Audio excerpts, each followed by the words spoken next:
Hi much అందరికి. First of all congratulations. మనం సక్సెస్‌ఫుల్‌గా డే 2ని కంప్లీట్ చేసాం. సో, డే 2లో మనం సీఎస్ఎస్ అంటే ఏంటి? సీఎస్ఎస్ సెలెక్టర్స్ గురించి క్లాస్ సెలెక్టర్ ఉంటుంది, ఐడీ సెలెక్టర్ ఉంటుంది, ట్యాగ్ నేమ్ సెలెక్టర్ ఉంటుందని మాట్లాడుకున్నాం. క్లాస్ సెలెక్టర్ అంటే ఏంటి? ఐడీ సెలెక్టర్ అంటే ఏంటి? ట్యాగ్ నేమ్ సెలెక్టర్ అంటే ఏంటి? అనేది చూసాం. అదేవిధంగా సీఎస్ఎస్ టెక్స్ట్ ప్రాపర్టీస్ గురించి కూడా మాట్లాడుకున్నాం. Font size, font wait, text decoration, font colour. So, ఇవన్నీ యెస్టర్‌డేస్ క్లాస్‌లో డే 2 క్లాస్‌లో మనం డిస్కస్ చేసాం. సో, టుడే మెయిన్‌గా మనం డిస్కస్ చేసేది సీఎస్ఎస్‌లో బ్యాక్‌గ్రౌండ్ ప్రాపర్టీస్ అనేవి ఉంటాయి. సో, ఆ బ్యాక్‌గ్రౌండ్ ప్రాపర్టీస్ అంటే ఏంటి? బ్యాక్‌గ్రౌండ్ ఇమేజ్ ఎలా యాడ్ చేయాలి? బ్యాక్‌గ్రౌండ్ కలర్ ఎలా ఇవ్వాలి? అనేది టుడే మెయిన్‌గా ఈ వీడియోలో డిస్కస్ చేద్దాం. సో, అంతకంటే ముందు మన వీడియోని ఫస్ట్ టైమ్ ఎవరైనా చూస్తుంటే వెళ్లి సబ్స్క్రైబ్ చేసుకోండి. బికాజ్ మనకి మాన్స్టాక్ డెవలప్‌మెంట్ ఫ్రమ్ ద స్క్రాచ్ నుంచి టోటల్ మీరు ఒక కామర్స్ వెబ్‌సైట్ బిల్డ్ చేసేంత వరకు total everything from the scratch నుంచి చెప్తాను. అదేవిధంగా నోట్స్ కూడా ప్రొవైడ్ చేస్తూ ఉంటాను. సో, ఎవరైనా సబ్స్క్రైబ్ చేసుకోకపోతే వెళ్లి ఫస్ట్ సబ్స్క్రైబ్ చేసుకోండి. అలాగే మీ ఫ్రెండ్స్‌కి కూడా షేర్ చేయండి. సో, టుడే టాపిక్‌లోకి వెళ్ళిపోతే first so, today is day 3. Today టాపిక్స్‌కొచ్చేసరికి CSS background properties. CSS background properties అంటే బ్యాక్‌గ్రౌండ్ కలర్. అంటే మనం హెచ్‌టీఎంఎల్ ఎలిమెంట్స్‌కి బ్యాక్‌గ్రౌండ్ కలర్ ఎలా అప్లై చేయాలి అనేది మెయిన్‌గా టుడే వీడియోలో డిస్కస్ చేద్దాం. సో, ఫస్ట్ మనం విజువల్ స్టూడియోలోకి వెళ్ళి సో, ఇక్కడ మనం డిస్కస్ చేసాం కదా! లైక్ కంటైనర్ ఎలిమెంట్ అంటే డివ్ అని, ఈ కంటైనర్ ఎలిమెంట్ అనే డివ్ అని, ఈ డివ్ కంటైనర్‌లో మనం heading element H1 Nagasai heading element పెట్టుకున్నాను. సో, పారాగ్రాఫ్ ఎలిమెంట్ పెట్టాను. I'm a మౌన్ stack developer. I'm a మాన్ స్టాక్ డెవలపర్. సో, ఒక బటన్ అనేది ఇస్తున్నాను. Button subscribe. సో, ఇప్పుడు నేను దీన్ని సేవ్ చేసి చూసినట్లయితే సో, ఇక్కడ గో లైవ్‌లోకెళ్ళి అవుట్‌పుట్ ఏమొస్తుందని చెక్ చేద్దాం. సో, ఇక్కడ చూసారా హెడ్డింగ్ ఎలిమెంట్ నాగసాయి అని వచ్చింది. పారాగ్రాఫ్ ఐఎమ్ ఏ మాన్ స్టాక్ డెవలపర్ అని వచ్చింది. బటన్ ఎలిమెంట్ సబ్స్క్రైబ్ అని వచ్చింది.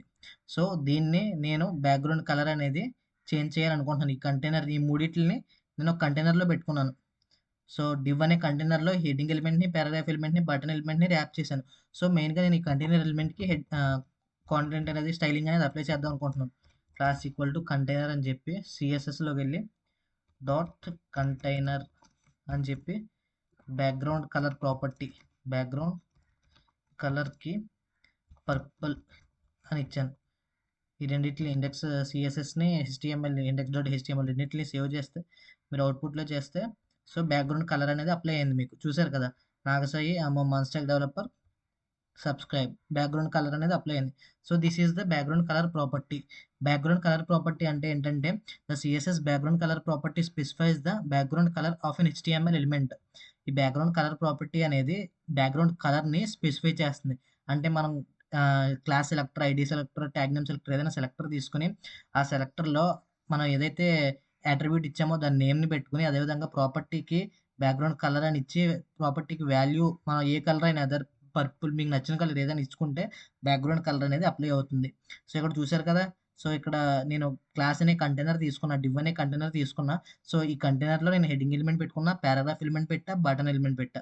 సో, ఈ 3 ఎలిమెంట్స్‌కి నేను బ్యాక్‌గ్రౌండ్ కలర్ అనేది పర్పుల్ ఇద్దాం అనుకున్నా. సో, ఈ 3 ఎలిమెంట్‌ని ఒక డివ్ కంటైనర్‌లో ర్యాప్ చేసుకొని, ఈ కంటైనర్ ఎలిమెంట్‌కి నేను స్టైలింగ్ అనేది ఇచ్చా. డాట్ కంటైనర్ అని పెట్టుకొని క్లాస్ సెలెక్టర్ తీసుకొని, దానికి బ్యాక్‌గ్రౌండ్ కలర్ అనేది పర్పుల్ అని ఇచ్చా. సో, మనకు అవుట్‌పుట్‌లో పర్పుల్ కలర్ అప్లై అవ్వడం అనేది జరిగింది. So, this is the background colour. So, then next వచ్చేసరికి బ్యాక్‌గ్రౌండ్ ఇమేజ్. ఇప్పుడు మనం బ్యాక్‌గ్రౌండ్ ఇమేజ్ ఎలా యాడ్ చేయాలో చూద్దాం. The CSS background image property specifies the background image of an HTML element. ఇక్కడ బ్యాక్‌గ్రౌండ్ కలర్ పెట్టాం. సో, అదే విధంగా మనకి బ్యాక్‌గ్రౌండ్ ఇమేజ్ ప్రాపర్టీ అనేది ఉంటుంది. ఈ బ్యాక్‌గ్రౌండ్ ఇమేజ్ ప్రాపర్టీని యూజ్ చేసి మనం మన హెచ్టీఎంఎల్‌లో బ్యాక్‌గ్రౌండ్ ఇమేజ్ అనేది పెట్టుకోవచ్చు. ఫర్ ఎగ్జాంపుల్ దీని సింటాక్స్ వచ్చేసరికి బ్యాక్‌గ్రౌండ్ ఇమేజ్ అని పెట్టి, యూఆర్ఎల్‌ని పెట్టి బ్రాకెట్స్ ఓపెన్ చేసి దాని డబుల్ కోట్స్‌లో మనం యూఆర్ఎల్ అనేది ప్రొవైడ్ చేయాలి. సో, ఫర్ ఎగ్జాంపుల్ ఇప్పుడు నాకు ఈ కంటైనర్‌లో నాకు ఈ బ్యాక్‌గ్రౌండ్ కలర్ ఇదొద్దు. నాకిక్కడ దీని ప్లేస్‌లో ఏదో ఒక ఇమేజ్ కావాలి. సో, నేనేం చేస్తాను డైరెక్ట్‌గా సీఎస్ఎస్‌లోకెళ్ళి బ్యాక్‌గ్రౌండ్ కలర్ ప్లేస్‌లో బ్యాక్‌గ్రౌండ్ కలర్ వద్దు నాకు. సో, బ్యాక్‌గ్రౌండ్ ఇమేజ్ కావాలి. సో, అప్పుడు బ్యాక్‌గ్రౌండ్ ఇమేజ్ అని పెట్టి యూఆర్ఎల్ అని రాసి బ్రాకెట్‌లో డబుల్ కోట్స్ పెట్టుకొని ఇక్కడ యూఆర్ఎల్ అనేది ప్రొవైడ్ చేయాలి. యూఆర్ఎల్ అంటే ఏం లేదు. మీరు ఏదైనా బ్రౌజర్‌లోకెళ్ళి గూగుల్‌లోకెళ్ళి google.com అని చెప్పి సో, గూగుల్ ఓపెన్ చేసి ఏదో ఒక ఇమేజ్ 'తాజ్‌మహల్' ఆర్ ఏదో ఒక ఇమేజ్ పెట్టుకొని దాన్ని ఆ యూఆర్ఎల్‌ని ఇక్కడ పేస్ట్ చేస్తే మీకు ఆటోమేటిక్‌గా ఆ ఇమేజ్ అనేది ఇక్కడ లోడ్ అవ్వడం మీరు చూడొచ్చు. అదేవిధంగా ఇప్పుడు తాజ్‌మహల్ అని చేస్తున్నాం. తాజ్‌మహల్ ఇమేజెస్. సో, ఈ ఇమేజ్ కావాలి నాకు. కాపీ ఇమేజ్ అడ్రెస్ చేసి దీన్ని విజువల్ స్టూడియో కోడ్‌లో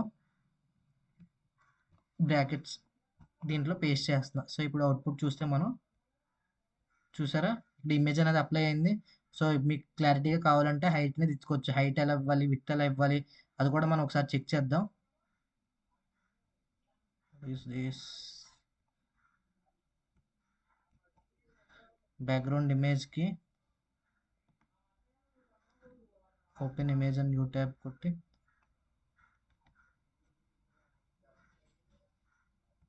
కంట్రోల్-C, కంట్రోల్-V. సో, హైట్ అనేది 100 VH ఇచ్చాను నేను. హైట్ 100 VH ఇస్తే మనకి హైట్ అనేది అప్లై అయింది చూసారా? ఇలా 2 ఇమేజెస్ కింద మనకి కనబడుతుంది. బ్యాక్‌గ్రౌండ్ ఇమేజ్ మనం ఒక ఇమేజ్ యాడ్ చేస్తే మనకు 2 ఇమేజెస్ కింద కనబడుతున్నాయి. సో, ఇది ఎందుకు కనబడుతుంది అంటే మనకి దీనికి ఒక ప్రాపర్టీ ఉంది.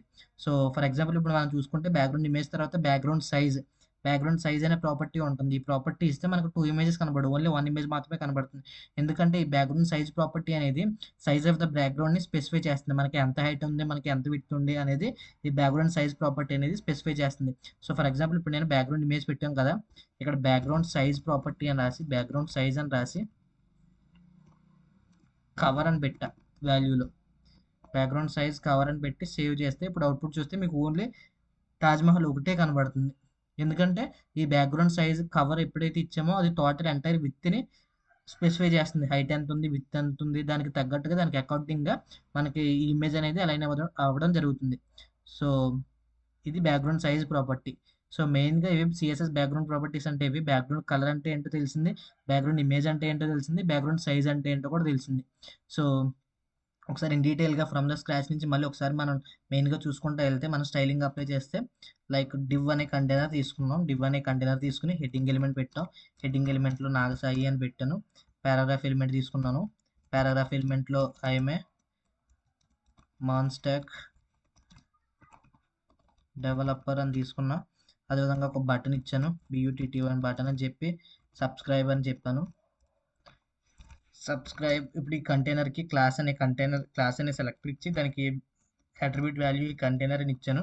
సో, ఈ కంటైనర్‌లో బ్యాక్‌గ్రౌండ్ ఇమేజ్ పెట్టాను. బ్యాక్‌గ్రౌండ్ సైజ్ కవర్ అని పెట్టాను. హైట్ 100 VH పెట్టాను. అదేవిధంగా నాకు ఇదంతా టెక్స్ట్ అలైన్ సెంటర్ మధ్యలో కనబడాలి అని చెప్పి పెట్టుకున్నాను. టెక్స్ట్ అలైన్ సెంటర్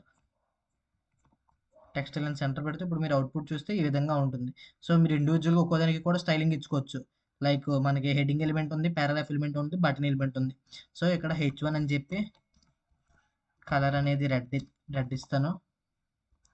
అదేవిధంగా P ఎలిమెంట్‌కి కలర్ అనేది గ్రీన్ ఇస్తాను. అదేవిధంగా బటన్ ఎలిమెంట్‌కి బ్యాక్‌గ్రౌండ్ కలర్ అనేది బ్లూ ఇస్తాను.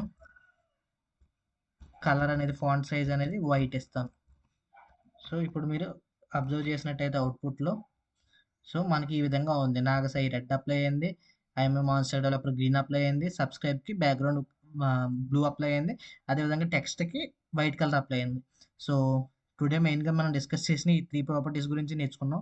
సో, బ్యాక్‌గ్రౌండ్ సైజ్ అంటే ఏంటి? బ్యాక్‌గ్రౌండ్ ఇమేజ్ అంటే ఏంటి? బ్యాక్‌గ్రౌండ్ కలర్ అంటే ఏంటి? బ్యాక్‌గ్రౌండ్ కలర్‌ని పెట్టి మనం బ్యాక్‌గ్రౌండ్‌లో ఉన్న కలర్‌ని చేంజ్ చేయొచ్చు. బ్యాక్‌గ్రౌండ్ ఇమేజ్ ప్రాపర్టీని పెట్టి మనం బ్యాక్‌గ్రౌండ్ ఇమేజ్‌ని ఒకటి యాడ్ చేయొచ్చు. ఆ బ్యాక్‌గ్రౌండ్ ఇమేజ్ మీద మనం కాంటెంట్ ఏదైనా రాసుకోవచ్చు. మనం కావాలంటే ఇంకొక ఇమేజ్‌ని యాడ్ చేసుకోవచ్చు. అదేవిధంగా ఎలిమెంట్స్‌ని రాసుకోవచ్చు. Everything we can do on background image. అదేవిధంగా మనం ఇమేజ్ ఎలిమెంట్ గురించి మాట్లాడుకున్నాం. ఇమేజ్ అనేది HTMLలో ఒక ఎలిమెంట్ అది. సో, ఆ ఎలిమెంట్ మీద మనం ఏం రాయలేం. అదే బ్యాక్‌గ్రౌండ్ ఇమేజ్ అనేది CSSలో ఒక ప్రాపర్టీ.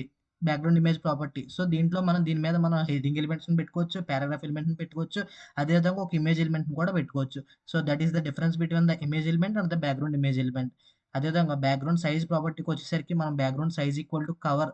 బ్యాక్‌గ్రౌండ్ సైజ్ ప్రాపర్టీకి కవర్ అనే వాల్యూ ఎప్పుడైతే ఇస్తామో ఇది ఎంటైర్ హైట్ అండ్ విడ్త్‌ని బ్యాక్‌గ్రౌండ్ ఇమేజ్ విడ్త్‌ని స్పెసిఫై చేస్తుంది. According to the width of the image it should be occupy in the device. So, background size property మెయిన్‌గా అది.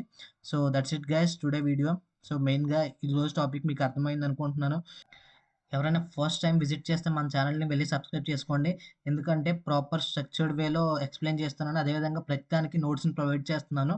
సో, వెళ్లి సబ్స్క్రైబ్ చేసుకోండి. వితిన్ 3-4 మంత్స్‌లో మీరు ఒక మాన్‌స్టర్ డెవలప్‌మెంట్ అంటే ఏంటి, మీకు మీరే ఓన్‌గా ఒక వెబ్‌సైట్ అనేది బిల్డ్ చేయగలుగుతారు ఈ సిరీస్ ద్వారా. So, that's it and thank you. All the best అందరికి.